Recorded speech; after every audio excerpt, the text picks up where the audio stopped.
Hello, good morning everyone. My name is Aman Sen. I am a fourth year undergraduate student from the Department of Industrial Engineering, and the topic of my seminar video is Physics Guided Neural Network. The outline of this seminar is what is neural network, black box model, and what is physics guided neural network.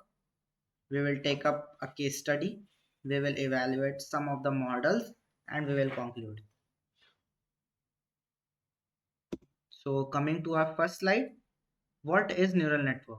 So, neural networks are multi-layer networks of neurons that we use to classify things and make predictions. So here you can see a structure of a neural network where we provide some inputs to the neural network, and there are some hidden layers in between the neural network, and we get some of the output through this structure, right? So the computation process is done by these hidden layers, and these hidden layers use some activation function like ReLU or sigmoid or any other to do the computation. So now we will talk about black box model. So black box model, you can think like like a box which takes some inputs and provide you some output, and you don't know the internal working of that box, right? So this metaphor actually comes from early days of cybernetics and behaviorism, where people used to refer machine learning models as black box models, right? So you can take a simple example of a black box, like you can take a box with set of inputs like switches and buttons, and a set of outputs like switches, light is switched on or switched off. Okay, so by manipulating the inputs, you are able to observe the corresponding outputs, but you cannot look inside to see how the box works, right? But imagine if you are allowed to open up the box and look inside. You are given a full wiring diagram showing that all the components and all the connections inside the box, right? So you can see all the capacitors, all the resistors, all the connections, so that you can understand the whole process and whole computation, how the box properly works, right? So by this you can infer in machine learning that few models are data driven models. They just take few data as input and give you some output. So we can talk about like few examples of data driven models like Google Ad, Netflix, Facebook, ImageNet, right? So now talking about the main topic of our seminar is physics guided neural network. So what is physics guided neural network? So when we train a machine learning algorithm with physics, with the physical knowledge, with the physical knowledge of our world, then it is considered as a physics guided neural network, right? So there there are some data hungry models, there are data driven models which provide you some alternative approach, and in some cases it outperforms physics driven models. But these data driven models are not very much consistent. These are sorry, these models are not so much consistent. So like we if we combine our physics knowledge and the data, this could reveal the best of the both worlds, right? So coming to the examples or applications to the physics guided neural network, it is applied in various fields, like it is applied in earth sciences, it is applied in material science, biomedicine, fluid dynamics. It is applied most of the cases. In earth sciences, like we measure the lake temperature and climate change for physics based neural network.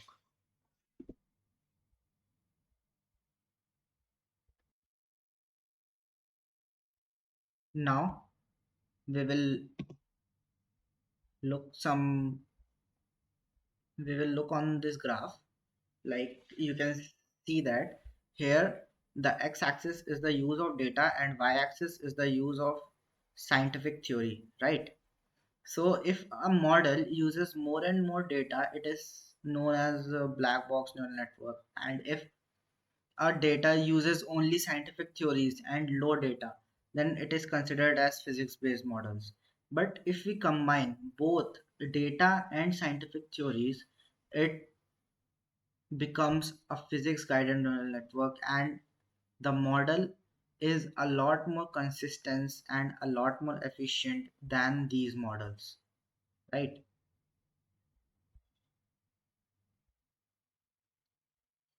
Now we will look up to the next slide, which is guiding a machine learning algorithm with physics. So how we will guide a machine learning algorithm with physics?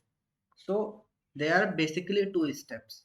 Firstly, creating hybrid combination of physics based model and neural networks, and secondly, using scientific knowledge as physics based loss function in the learning objective of neural network. So firstly we'll create a physics based model, and then we will create a physics based loss function, and then we will combine these two to create the whole model. Like you can see that there is a typical loss function and plus a physical consistent loss function. Okay, so when we will combine these two loss functions, then a general loss function is made, right? So now we will look up to a case study where we used the physics based model. So yeah, so we are taking here lake temperature modeling. So in this model, what we have done, right, uh, we have measured the temperature of water at every depth as an output, and we have taken short wave radiation, long wave radiation, air temperature, relative humidity, wind speed, all these parameters as our input drivers to compute the output, right?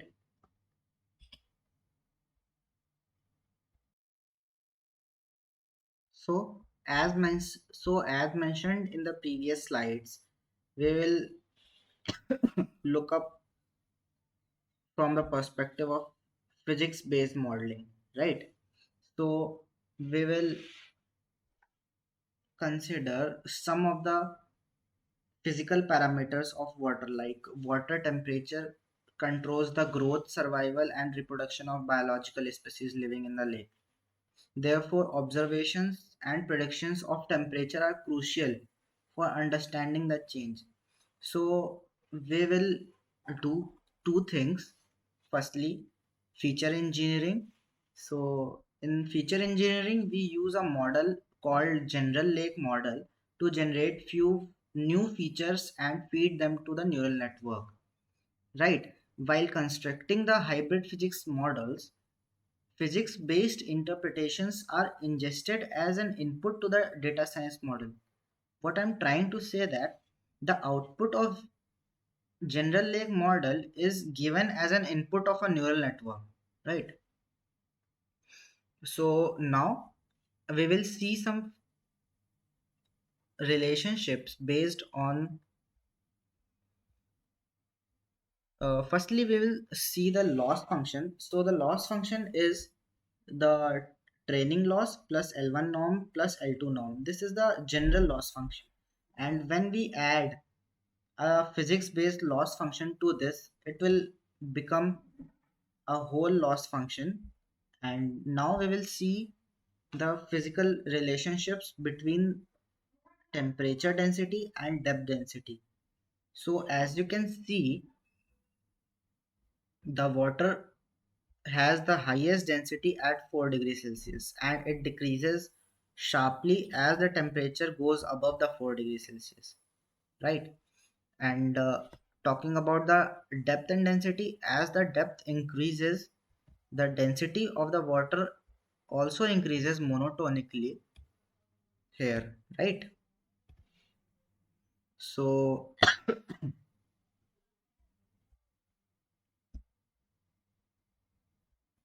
so now hello so now we will compute the difference between the density estimates, and we will call it like delta, which is the density of point A minus the density of point A B, which is greater than 0.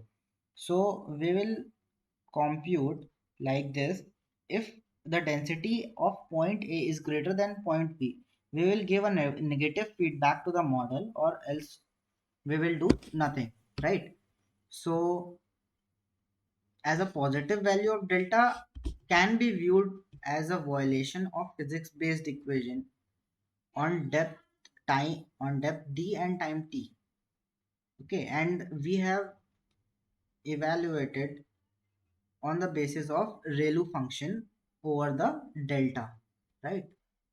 So the overall physics based loss functions comes to be this, right?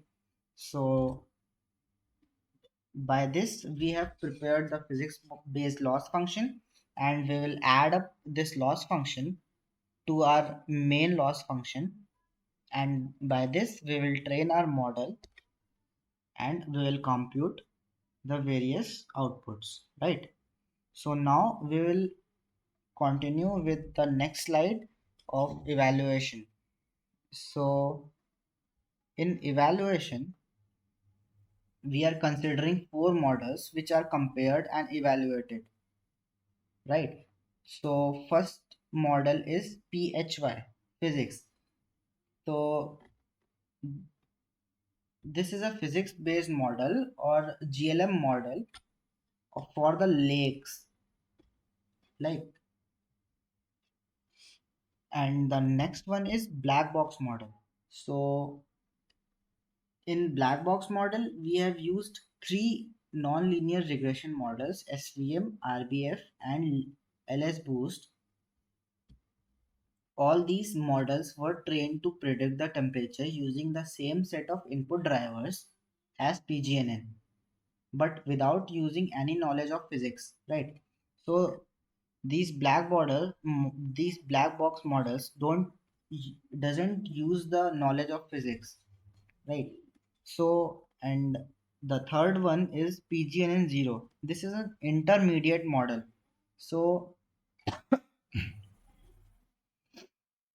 PGNN 0 uses the hybrid physics data modeling setup, but does not uses the physics based loss function in its learning objective, right? So we can say that key PGNN 0 uses all the things except the physics based loss function, right? Hence, PGNN 0 differs from the black box model in its use of physics based model simulations as input attributes, and differ from PGNN as in its use of a purely data driven learning objective, right? And the last one is PGNN. PGNN is a neural network with feature engineering and with a modified loss function, right? Okay.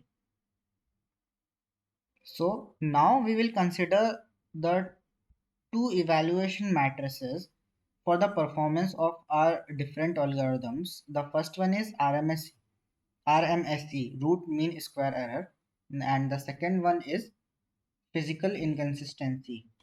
Because we have taken physical inconsistency because it is a key contribution of PGNN to ensure the learning of physical inconsistency of the models, right? Hence, we will calculate both RMSE and physical inconsistency, right? Now we can see the results based on the two lakes, the lake 1 and the lake 2, right?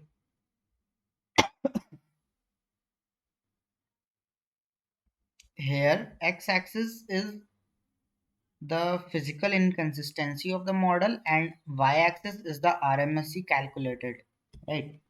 So in the first lake, you can see that physics-based model has the highest RMSE, which is around 1.7, right? And if it is compared to neural network, which is black box neural network, then black box has slightly lower RMSE, but it has a lot more physical inconsistency as compared to the first model, right?